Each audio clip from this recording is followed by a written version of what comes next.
Welcome to all. Long before cities and lights, people gathered just like this. To listen, to learn, and to feel. Now you can do the same, through English listening practice that tells stories worth remembering. If you have ever felt busy all day, but accomplished nothing important. If you have ever said yes to things you knew you should refuse. If you have ever worked 14 hours straight, only to realize you spent 0 minutes on what truly matters, then this video is not just for you. You are about to learn the exact system that helped a 5-star general win a world war, and then lead a nation through 8 years of peace and prosperity. This is not just another productivity hack. This is the Eisenhower Matrix, a powerful 4-box decision framework that separates what feels urgent from what is actually important. So stay with me until the end, because if you truly apply what I am about to show you, you will never waste another day on things that do not matter. Let me tell you about a man named Dwight. Dwight was not born into wealth or privilege. He grew up in a small town in Kansas, in a wooden house with 6 brothers. His family had almost no money. His father worked in a creamery, turning milk into butter. Dwight wore hand-me-down clothes and worked odd jobs to pay for school. But Dwight had something rare. He understood the difference between busy and productive. He knew that most people confuse motion with progress. They run in circles all day and call it success. Dwight refused to live that way. He studied hard, got into the military academy, and slowly climbed the ranks. But his real test came during the Second World War. Dwight Eisenhower became the supreme commander of Allied forces in Europe.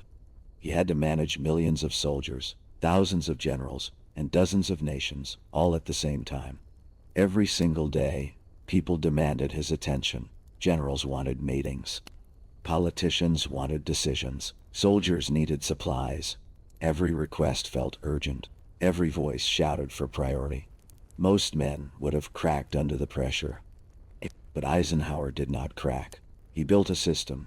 He created a simple tool that helped him decide what deserved his time and what did not. That tool became known as the Eisenhower Matrix.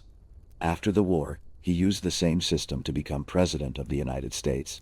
He served 2 terms, built the interstate highway system, ended the Korean War, and kept America out of new conflicts. When journalists asked him how he managed so much responsibility without burning out, he said something simple.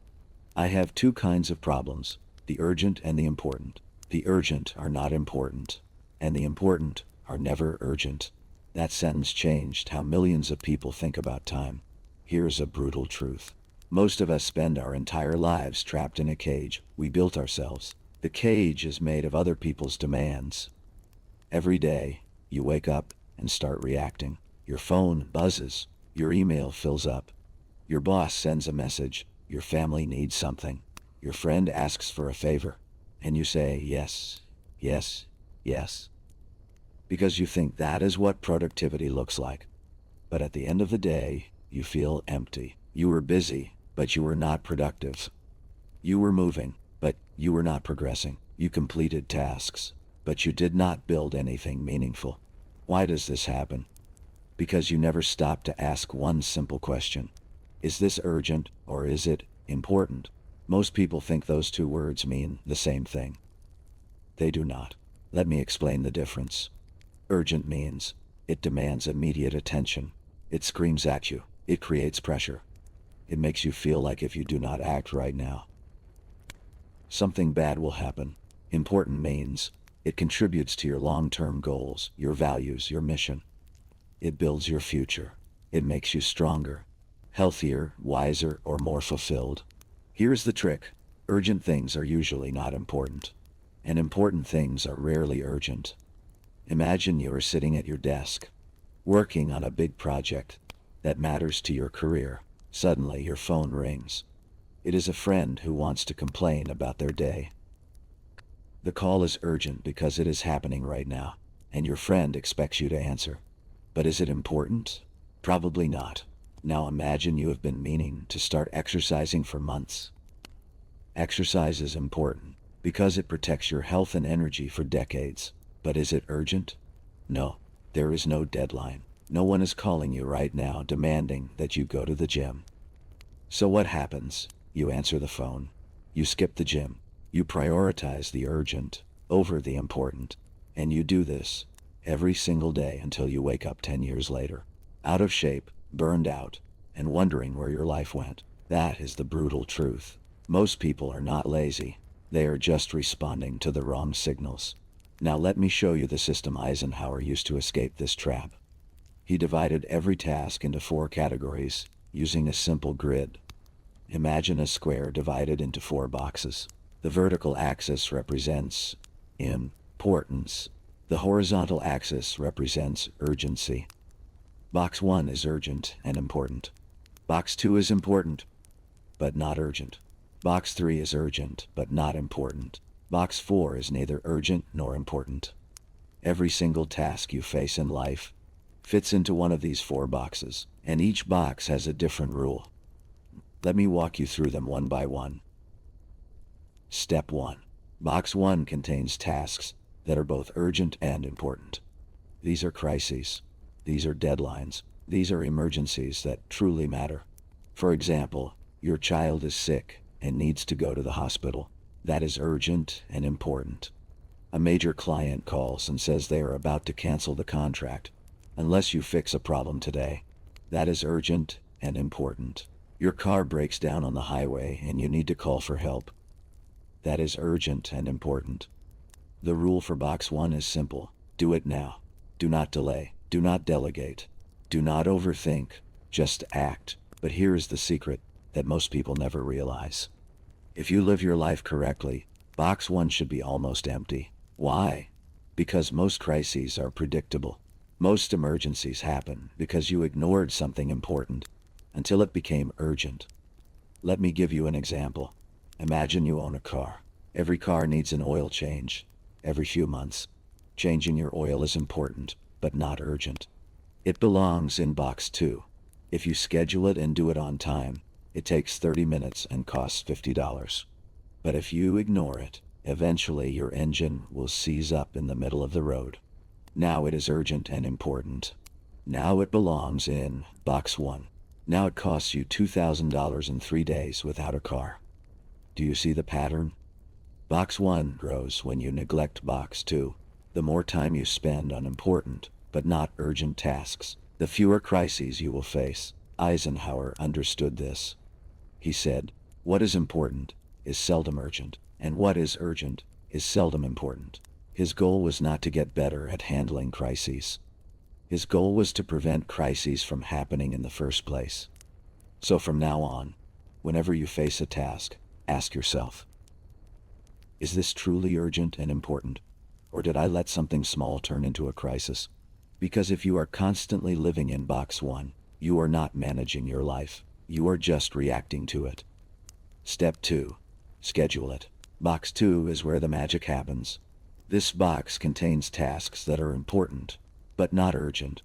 These are the activities that build your future. These are the habits that compound over time. These are the investments that pay off years later.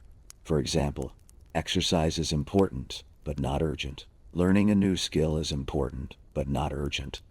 Building deep relationships is important, but not urgent. Planning your week is important, but not urgent. Reading books is important, but not urgent. Saving money is important, but not urgent. Notice a pattern. All of these activities make your life better, but none of them scream at you. None of them create immediate pressure. That is why most people ignore them. They think, I will do it tomorrow. I will start next week. I will get to it when I have time. But tomorrow never comes. Next week never arrives. And you never have time. Because time is not something you find. It is something you make. Here is what Eisenhower did differently. He treated box 2 tasks like appointments. He scheduled them. He put them on his calendar. He protected that time like it was a meeting with the president. Because in a way, it was a meeting with his future self. Let me tell you a story. There was a young man named Kellen who worked at a tech company. Kellen was smart and ambitious. He wanted to become a senior developer, but he was stuck at an entry-level position. Every day he told himself he would learn advanced programming after work. But every evening he was too tired. His inbox was full. His boss needed reports. His friends wanted to hang out. So he never studied. Months passed, then years. One day, a junior developer named Maeve was not smarter than Kellen. But Maeve did something different. Every morning from 7 to 8, she studied advanced programming. She blocked that hour on her calendar. She told everyone, "I am not available during this time." At first, people thought she was rude, but after 6 months, Maeve started solving problems that no one else could solve. After a year, she got promoted. After 2 years, she became a team lead. Kellen was still stuck in the same position, wondering what went wrong. What went wrong?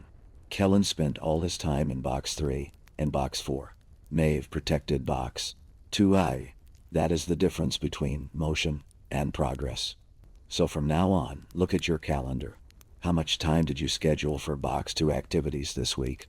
If the answer is 0, you are not building a future. You are just surviving the present. Schedule 1 hour this week for something important, but not urgent. Protect that hour like your life depends on it, because in a way it does. Step 3. Delegate it. Box 3 is the most dangerous box. This is where most people waste their lives. Box 3 contains tasks that are urgent, but not important. These are interruptions.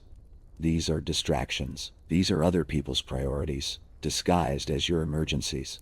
For example, your phone rings, and it is a salesperson. That call is urgent because it is happening right now. But is it important to you? No. Your coworker sends you a message, asking you to help them with a task that is not your responsibility. That message is urgent because they need it soon. But is it important to your goals? Probably not. You get invited to a meeting that has nothing to do with your work. The meeting is urgent because it is scheduled for tomorrow. But is it important? No. Here's the brutal truth. If you do not learn to say no, other people will fill your calendar with their priorities, and you will spend your entire life completing tasks that do not matter to you. Eisenhower was famous for saying, "No way." When generals asked him to attend unnecessary meetings, he refused. When politicians asked him to make decisions that should have been made by someone else, he delegated them. He understood a simple principle. Every yes to something unimportant is a no to something that matters. So how do you handle box 3? You delegate it. You find someone else who can do it. You politely decline. You set boundaries. You protect your time like it is your most valuable resource, because it is. Let me tell you another story. There was a woman named Thora who ran a small business. Thora was talented and hardworking, but she was drowning. Every day, clients called her with small requests. Her assistant asked her to approve minor purchases. Her suppliers wanted meetings. Thora spent 12 hours a day working, but her business was not growing. Why? Because she was stuck in box 3. She was handling urgent tasks that someone else should have handled. One day, a mentor told her, "Thora, you are the bottleneck in your own business. If every decision has to go through you, you will never scale." So Thora made a change. She trained her assistant to handle client requests. She gave her team permission to make decisions without asking her first. She stopped attending meetings that did not require her input. At first, it felt uncomfortable. She worried that things would fall apart without her. But the opposite happened. Her team became more confident. Her business started growing, and Thora finally had time to work on box 2 tasks like strategy, marketing, and long-term planning. Within a year, her revenue doubled. That is the power of delegation. So from now on, whenever someone asks you to do something urgent, pause and ask yourself, is this truly important to my goals, or am I just being polite? Because politeness without boundaries is self-destruction. Step 4. Delete it. Box 4 is the easiest box to understand, but the hardest box to escape. This box contains tasks that are neither urgent nor important. These are time wasters. These are distractions. These are the activities that feel good in the moment, but leave you empty afterward. For example, scrolling through social media for an hour is neither urgent nor important. Watching random videos on the internet is neither urgent nor important. Gossiping about people who do not matter to your life is neither urgent nor important. Playing mobile games for 3 hours straight is neither urgent nor important. Here is the brutal truth.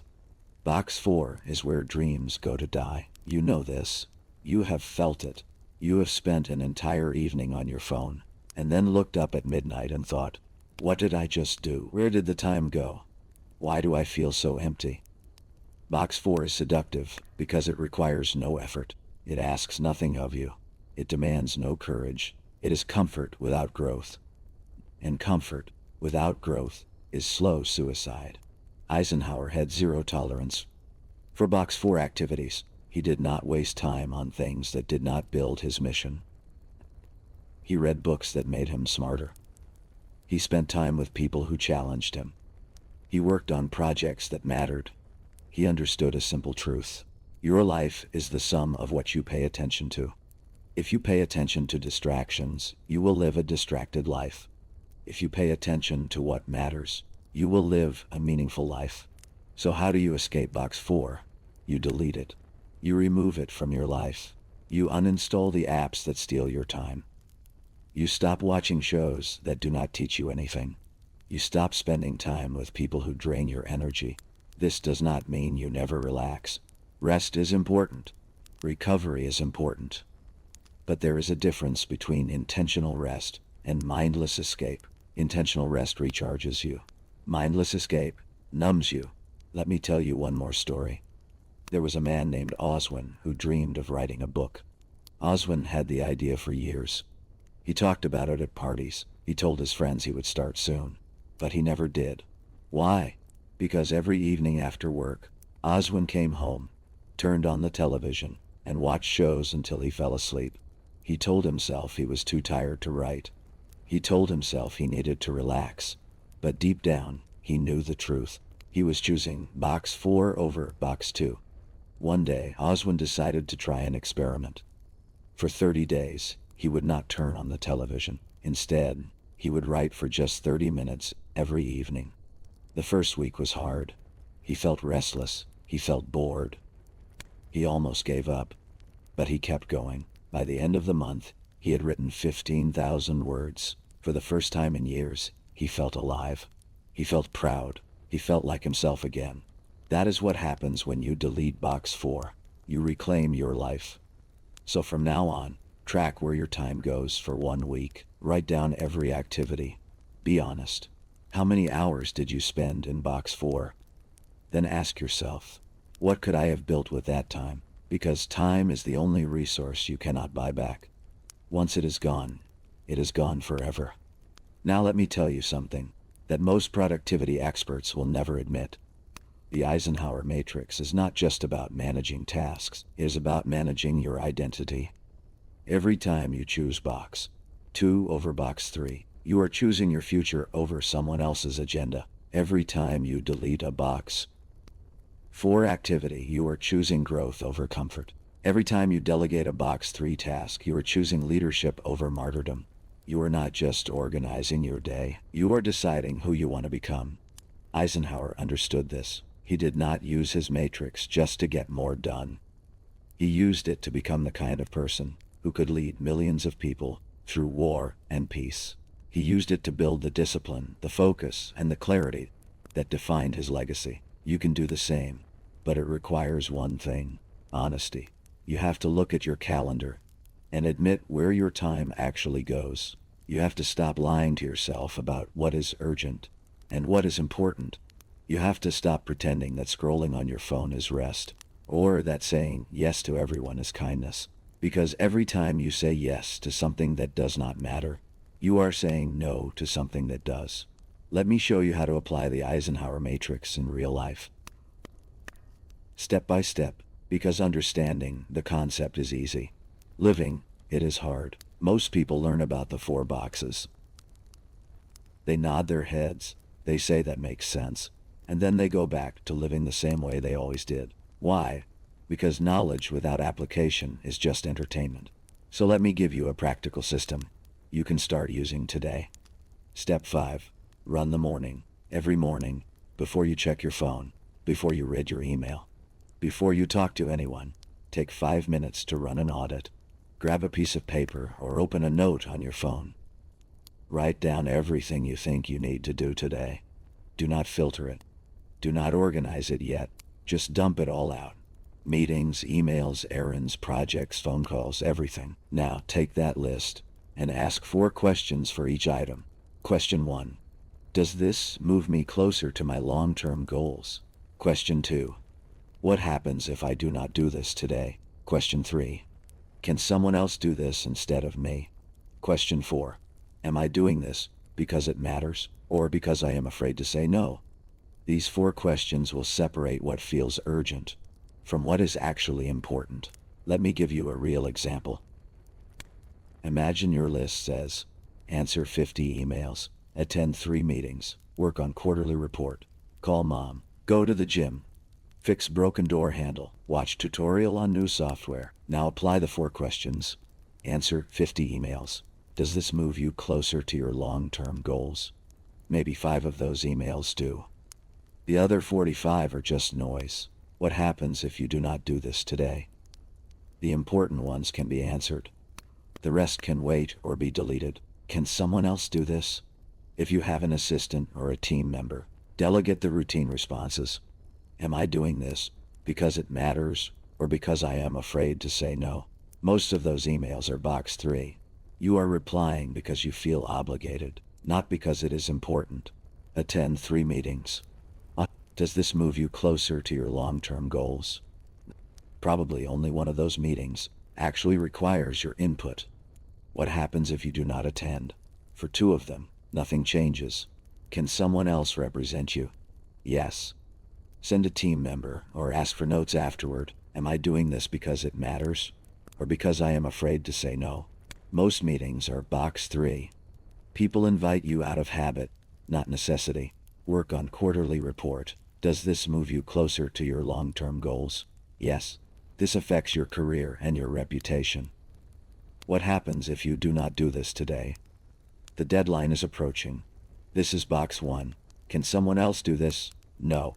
This is your responsibility. Am I doing this because it matters or because I am afraid to say no? This truly matters. Do it now. Call mom. Does this move you closer to your long-term goals? Yes. Relationships with family are part of a meaningful life. What happens if you do not do this today? Your mom will feel neglected.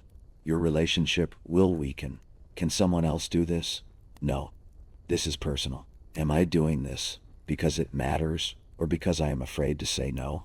This matters, but it is not urgent. Schedule it for this evening. Box 2.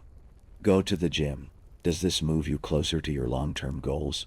Absolutely. Health is the foundation of everything. What happens if you do not do this today? Nothing immediate. But skip it for a month, and your energy crashes. Can someone else do this? No. Am I doing this because it matters or because I am afraid to say no? This is box 2. Schedule it like an appointment. Fix broken door handle. Does this move you closer to your long-term goals? Not really. What happens if you do not do this today? Nothing.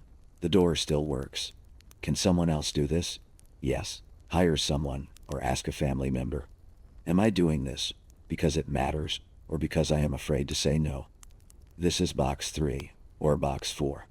Delegate or delete. Watch tutorial on new software. Does this move you closer to your long-term goals? Only if the software is critical to your work. What happens if you do not do this today? Probably nothing. Can someone else do this? Maybe a coworker already knows it and can teach you. Am I doing this because it matters or because I am afraid to say no? If it is not urgent or important, this is box 4. Delete it or schedule it for later. Do you see how this works? The same list of 7 tasks just became 2 box 1 tasks, 2 box 2 tasks, 2 box 3 tasks, and 1 box 4 task. You went from feeling overwhelmed to having clarity. That is the power of the morning audit tea. Step 6. Protect your box 2 time like a fortress. Here's the problem most people face. They understand that box 2 is important. They know they should exercise, learn, plan, and build relationships. but they never do it. Why? Because box 2 has no external pressure. No one is yelling at you to go to the gym. No one is sending you urgent emails about reading books. Box 2 is quiet, and because it is quiet, it gets ignored. Eisenhower solved this problem by treating box 2 like box 1. He scheduled it. He blocked time on his calendar. And he defended that time like it was a military operation. Let me tell you how to do the same. First, choose 3 box 2 activities that matter most to your life. For example, exercise 3 times per week, learn a new skill for 1 hour per day, plan your week every Sunday. Second, schedule those activities on your calendar, not as a wish, not as a reminder, as an appointment. Third, tell people around you that this time is protected. If someone asks you to meet during your box 2 time, say, I already have a commitment at that time. You do not need to explain what the commitment is. Your commitment is to yourself. Fourth, treat that time like you would treat a meeting with your boss. You would not skip a meeting with your boss because you felt lazy. Do not skip a meeting with your future self because you feel lazy. Let me tell you about a woman named Bryn. Bryn was a lawyer who worked 80 hours per week. She was exhausted, overweight, and unhappy. She knew she needed to exercise, but she told herself she had no time. One day, her doctor told her, Bryn, if you do not change, you will have a heart attack before you turn 50. That was her wake-up call. Bryn decided to protect her box 2 time. Every morning at 6, she went to the gym. She blocked it on her calendar. She told her colleagues, I am not available before 7:30. At first, people were annoyed. They wanted early meetings. They wanted her to respond to emails at 6 in the morning. But Bryn held firm. She said, my health is not negotiable. After 3 months, something amazing happened. Bryn lost weight. Her energy increased. Her focus sharpened. She started finishing her work faster because she was no longer exhausted. Her colleagues stopped complaining. They started asking her how she did it. And Bryn told them the truth.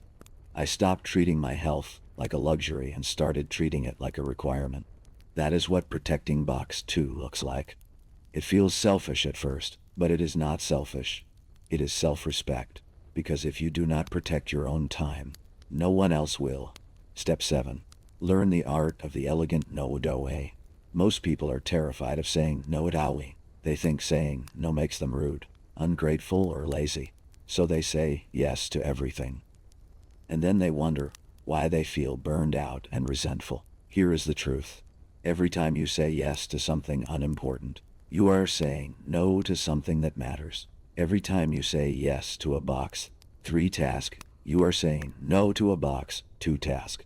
Eisenhower was a master of saying no. He did not say it harshly. He did not say it rudely. He said it elegantly. He would say, that sounds important, but it is not aligned with my current priorities. Or he would say, I trust you to handle this without me. Or he would say, let me connect you with someone better suited for this task. Notice the pattern. He did not apologize. He did not over-explain. He simply redirected. Let me teach you how to say no without feeling guilty. First, thank the person for thinking of you. This shows respect. Second, acknowledge that the request might be important. This shows empathy. Third, explain that it does not align with your current priorities. This shows clarity. Fourth, offer an alternative if possible. This shows generosity. Here is an example. Your friend asks you to help them move this weekend. You've been planning to work on a personal project, which is box 2. You could say, thank you for thinking of me. I know moving is stressful, and I wish I could help. Unfortunately, I have a commitment this weekend that I cannot reschedule, but let me connect you with someone who might be available. Do you see the structure? You did not lie. You did not apologize. You simply protected your box 2 time. Here's another example. Your boss asks you to join a meeting that has nothing to do with your work. You could say, I appreciate the invitation. I trust that the team will handle this well.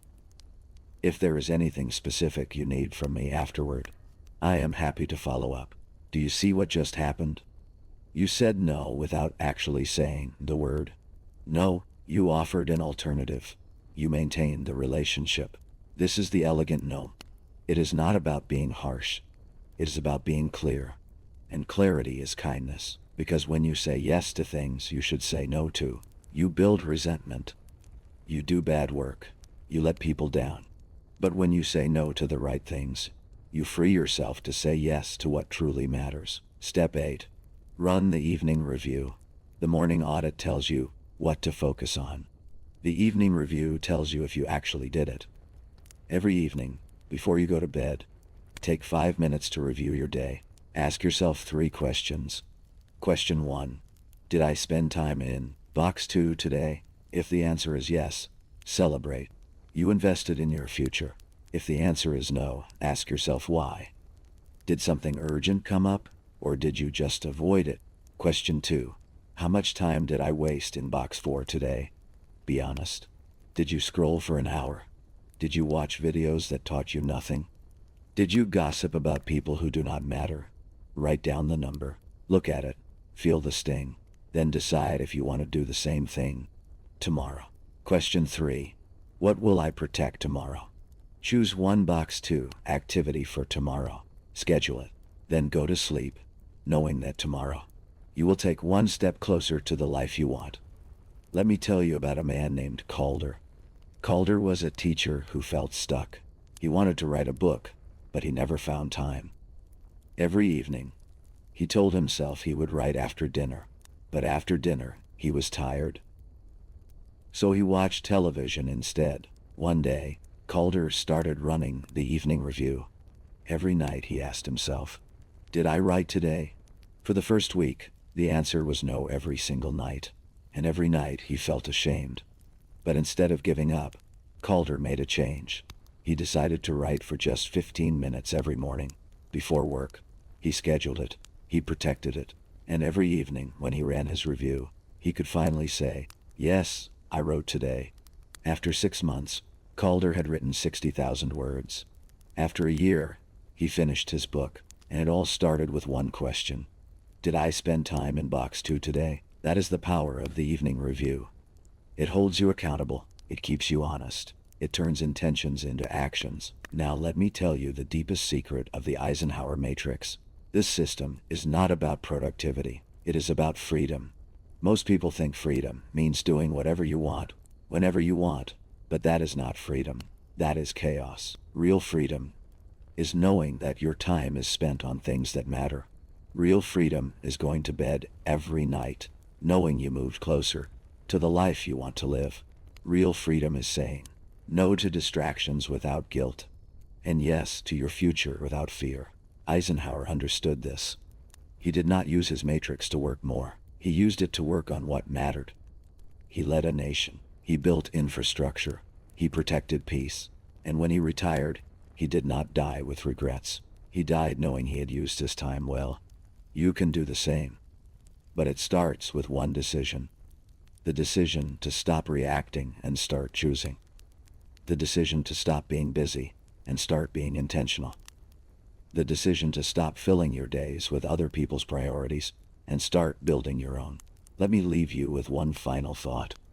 There was a study done on people in their 80s and 90s. Researchers asked them, what do you regret most about your life? Do you know what the most common answer was? It was not, I wish I had worked less. It was not, I wish I had more money. It was, I wish I had been braver. I wish I had said no to things that did not matter. I wish I had spent more time on what truly mattered to me. That is the cost of living in box 3. And box 4, you get to the end of your life and realize you spent it on things that did not matter. But you do not have to live that way. You have a choice. Right now, in this moment, you can decide to take control of your time. You can decide to run the morning audit. You can decide to protect your box 2 time. You can decide to say the elegant no. You can decide to delete box 4. And you can decide to become the kind of person who lives with intention, clarity, and purpose.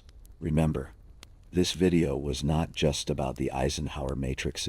It was also about improving your English through real stories and practical systems. Every sentence you just heard helped you grow your listening skills and your decision-making skills at the same time. If this helped you, if this gave you clarity, if this made you think about your life differently, then subscribe right now. We do not just teach productivity. We help you become the person you were meant to be. Your time is limited. Your life is short. Do not waste it on things that do not matter. The matrix is simple. The choice is yours. Let's go.